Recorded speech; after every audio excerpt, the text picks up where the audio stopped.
sa tinatawag nilang haunted house na kung saan nakakitaraw sila ng isang babae na palagi nagpapakita dito sa may terrace nila.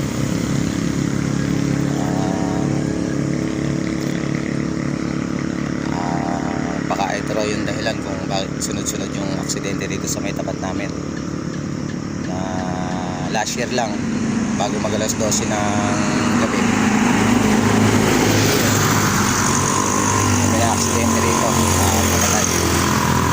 Nasabi nila na may connection daw yun ay pinagbabayo dito sa susunod. Kaya samahan nyo ako, puntaan natin, akatin natin to.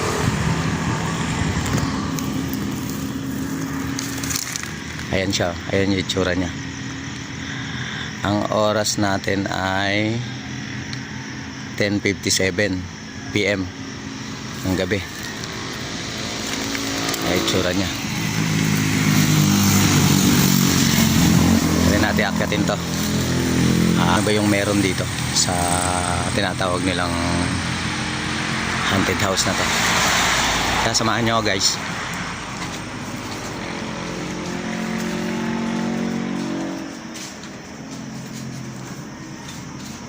Yan, akit kami dito sa taas.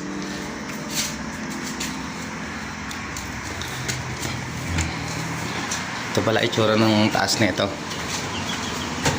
Ayan, punta kami sa second floor.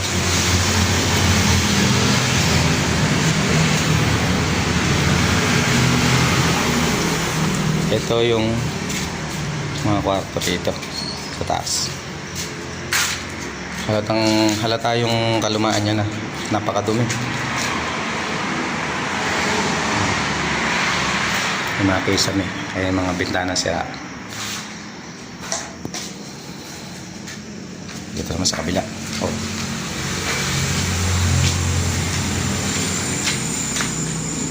Ayan siya. Ang multo rin eh. Oh. Ito yung mga bintana na tinanggalo, sira na.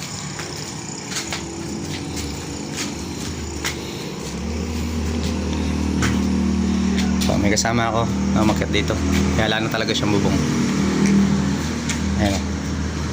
Ayan yung mga kwarto na ano.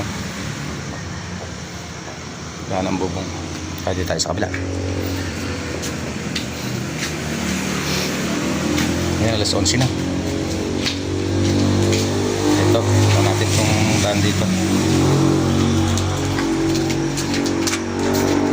Ayan siya. Dito may kwarto pa rito, dumi din. Tapos ito pagka ano, malalaglag ka rito. Andito aso, may aso rito. Diyan ba natutulog yan? Diretso na tayo. Tignan natin yung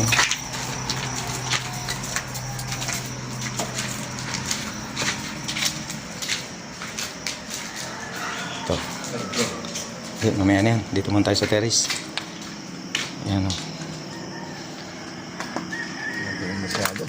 Bayana talaga. Bayana. Dali.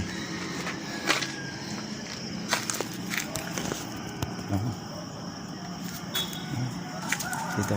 Apa na?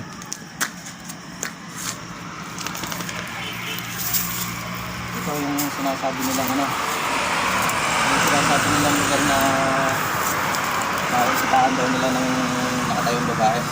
Marami naman nagsasabi na mga dumadaan dito na ito raw nakatayo na lagi yung sinasabi nilang babae na white lady daw ika. Ito sa lugar mismo na ito. Maliwanag na naman kasi dito kasi nanggagaling yung liwanag doon sa may poste na yun. Kaya matatanaw mo yung ano rito kung may tao man na nakatayo rito. Yan, akit naman tayo sa third floor.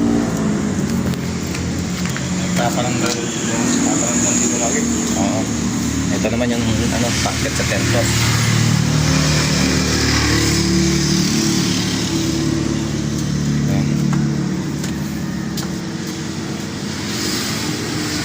Ingat ka dyan ha.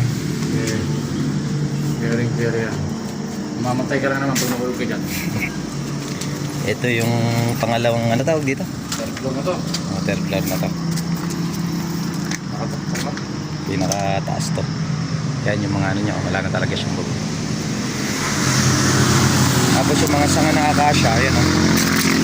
Nakabot na rito. Pero maliwanag pa rin. Ito yung pa yung ano. Puntahan natin yung isang kwartong pinuntahan natin, no?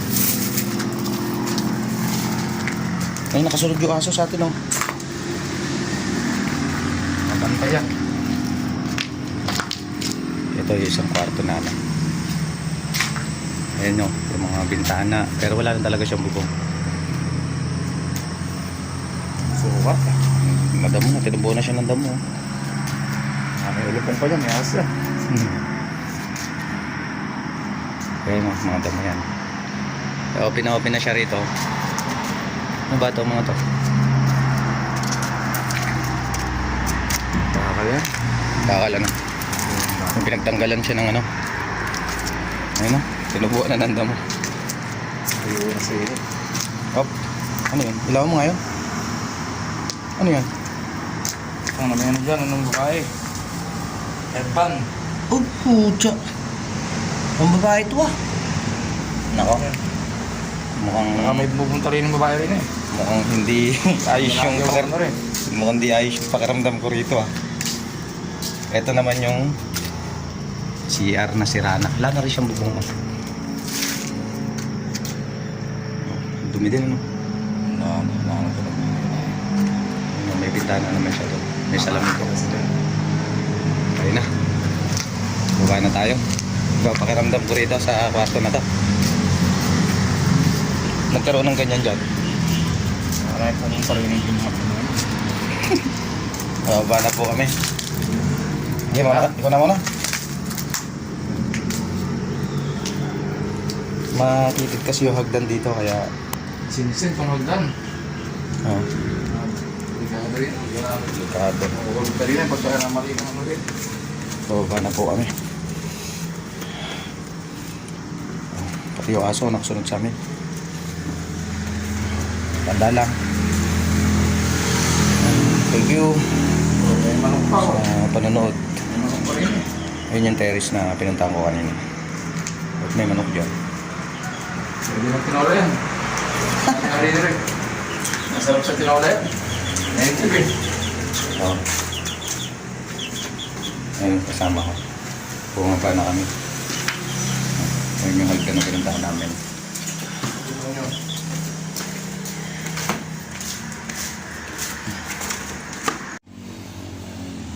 So guys, ayan, nahaya ko na yung kasama kong bumaba. Dito na kami ngayon sa harap. Medyo hindi maganda yung pakiramdam ko kasi dun sa huling kwartong pinuntahan namin, dun sa may third floor. Medyo tumaas yung balahibo ko dun eh. Kasi umakyat na ako ng umaga dun, hindi ko naman nakita yung ano ba yun, headband ba yun? Kanina nakita namin merong ano doon.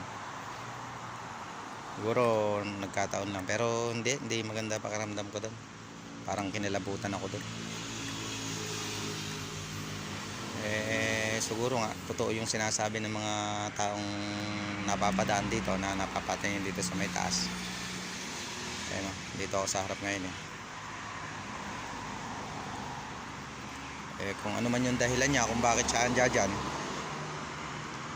hindi natin alam. Basta hindi naman siya nakaka-perwisyo ng gagambala, hayaan lang natin siya dyan. Kung nagustuhan niyo po yung video ko, paki-like and comments po.